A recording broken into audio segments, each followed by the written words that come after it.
Doctor, मेरा metabolism बहुत slow हो गया है, इसलिए मेरा फैट लॉस नहीं हो रहा। जी हाँ, मैंने ये सेंटेंस ऑलमोस्ट एवरीडे बेसिस पे अपने पेशेंट्स से कहीं ना कहीं सुना होता है। पर अगर मैं आपको बोलूं कि फैट लॉस स्लो होने का रीजन मेटाबॉलिज्म नहीं है तो जी हाँ, सही सुना है आपने। ज्यादातर केसेस में मेटाबॉलिज्म स्लो नहीं होता, बल्कि मेटाबॉलिज्म के बारे में समझ गलत होती है। सोशल मीडिया ने मेटाबॉलिज्म को एक विलन बना दिया है, जबकि रियलिटी कुछ और ही कहती है। तो आज हम समझेंगे कि फैट लॉस को एक्चुअली क्या स्लो करता है एंड मेटाबॉलिज्म के बारे में क्या ये सिर्फ एक मिथ है। हाय, मैं हूँ doctor Mekhala Chandra and I am an obesity medicine specialist, और आज हम एड्रेस करेंगे कुछ मेटाबॉलिज्म मिथ्स को और जानेंगे वो फैक्टर्स जो एक्चुअली फैट लॉस को इफेक्ट करते हैं। तो सबसे पहले एक बात समझना बहुत जरूरी है, मेटाबॉलिज्म कोई ऑन एंड ऑफ स्विच नहीं है। ये एक कॉन्टिन्यूअस बायोलॉजिकल प्रोसेस है जिसमें आपकी बॉडी खाने को एनर्जी में कन्वर्ट करती है, चाहे आप सो रहे हो, बैठे हो या एक्सरसाइज कर रहे हो। So before understanding the actual reasons, let's dive into some of the most common myths around metabolism. सबसे कॉमन मिथ है कि क्या अगर आप मील स्किप करें तो फैट लॉस र्यून हो जाता है। एक्चुअली फैक्ट ये है कि मील स्किपिंग मेटाबॉलिज्म को परमानेंटली स्लो नहीं करता। अगर आप टोटल कैलोरीज और प्रोटीन मैनेज कर रहे हैं तो ओकेजनल मील स्किपिंग से मेटाबॉलिज्म कोलैप्स नहीं होता। तो प्रॉब्लम तब होती है जब फ्रीक्वेंटली मील स्किप करते हैं या उसके बाद आप बिंज ईटिंग करते हैं या आप प्रॉपर बैलेंस डाइट नहीं लेते हैं। इश्यू बिहेवियर का है और मेटाबॉलिज्म का नहीं। Second myth that I often here is कि दिन में 6 स्मॉल फ्रीक्वेंट मील्स खाने से मेटाबॉलिज्म फास्ट हो जाता है। ये एक काफी कॉमन मिथ है। मील फ्रीक्वेंसी मेटाबॉलिज्म को बूस्ट नहीं करती। आप 3 मील्स भी खा सकते हैं या 6 मील्स। अगर टोटल कैलोरीज और मैक्रोज सेम है तो metabolic rate almost remains the same. इसलिए फैट लॉस या गेन टोटल कैलोरी इनटेक पर डिपेंड करता है and not on the frequency of your meals. Another common myth कि एज के साथ मेटाबॉलिज्म ऑटोमेटिकली स्लो हो जाता है। नाउ एज मेटाबॉलिज्म को डिस्ट्रॉय नहीं करती है, मसल लॉस एंड इनएक्टिविटी करती है। तो जो लोग एज के साथ स्ट्रेंथ ट्रेनिंग छोड़ देते हैं या ज्यादा बैठना लगते हैं, उनका मेटाबॉलिज्म स्लो दिखता है। जो लोग मसल मेंटेन करते हैं और एक्टिव रहते हैं, उनका मेटाबॉलिक रेट कंपैरेटिवली स्टेबल रहता है। जैसे कि आपने बहुत सारे सेलिब्रिटीज एंड इन्फ्लुएंसर्स को देखा होगा, अगर आप अपनी diet and exercise regiment maintain करते हैं, then age just becomes a number. Another common myth है कि अगर आपका फैट लॉस स्लो हो गया है तो मेटाबॉलिज्म ही कल्प्रिट है। ज्यादातर केसेस में ये सच नहीं है।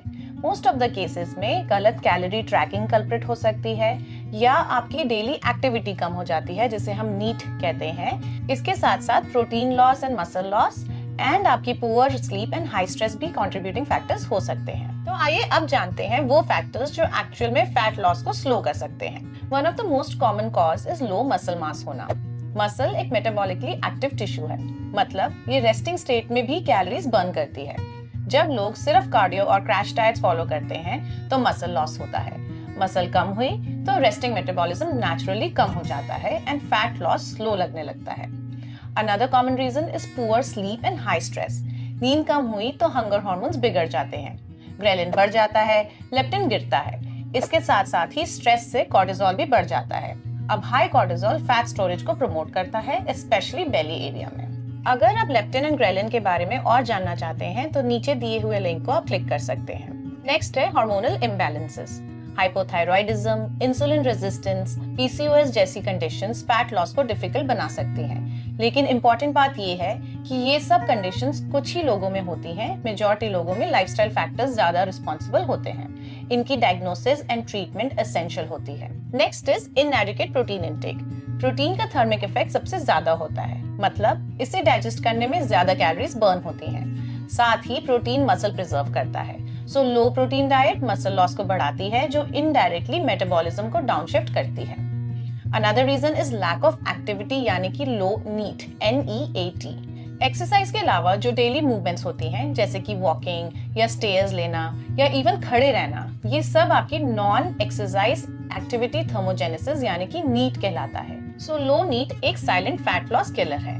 फॉर एग्जाम्पल, अगर आप जिम जाने के बाद पूरा दिन बैठे रहते हैं तो ये लो नीट करता है and hence it can be a contributing factor. Next is certain medications, जैसे कि कुछ एंटीडिप्रेसेंट्स या एंटीसाइकोटिक्स और इवन स्टेरॉइड्स आपकी एपेटाइट, इंसुलिन सेंसिटिविटी और एनर्जी एक्सपेंडिचर को अफेक्ट कर सकते हैं। एक अनदर कॉमन रीजन है मेटाबॉलिक एडेप्टेशन। अक्सर लोग वेट लॉस में या डाइटिंग जर्नी में कम खाना शुरू कर देते हैं एंड बॉडी इस कैलोरी को बचाना शुरू कर देती है। इसे जनरली मेटाबॉलिक एडेप्टेशन कहते हैं।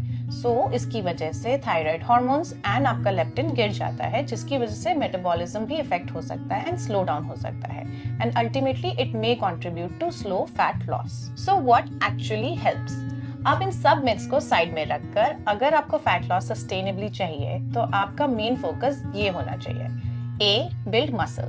स्ट्रेंथ ट्रेनिंग मेटाबॉलिज्म को लॉन्ग टर्म सपोर्ट करता है एंड फैट लॉस को स्टेबल बनाता है। Second, eat enough protein. Protein satisfaction और मसल प्रिजर्वेशन के लिए एसेंशियल है। Another important point is to stay active. Daily steps बढ़ाएं, स्टेयर्स यूज करें, नीड को इग्नोर मत कीजिए। Another important point is to prioritize sleep and manage stress. 7 to 8 hours की क्वालिटी स्लीप और स्ट्रेस कंट्रोल हार्मोन्स को fat burn करने में फेवर करता है। Stay hydrated and choose complex carbs. Water and fiber-rich carbs insulin spikes और overeating को भी कंट्रोल करते हैं। अगर हम एक लाइन में कंक्लूड करें तो इसका मतलब ये है कि फैट लॉस मेटाबॉलिज्म का नहीं, लाइफस्टाइल का गेम है। मेटाबॉलिज्म को विलन बनाना आसान है, लेकिन साइंस ये क्लियरली दिखाती है कि मसल, स्लीप, प्रोटीन, स्ट्रेस और कंसिस्टेंसी फैट लॉस के असली ड्राइवर्स हैं। अगर आप इन पर काम करते हैं, मेटाबॉलिज्म ऑटोमेटिकली आपका साथ देना शुरू कर देता है। Fat loss patience, science and sustainable habits का ही रिजल्ट होता है। आशा करते हैं कि आपको ये वीडियो पसंद आया होगा। ऐसे ही हेल्थ रिलेटेड इंफॉर्मेशन के लिए हमारे चैनल से जुड़े रहें।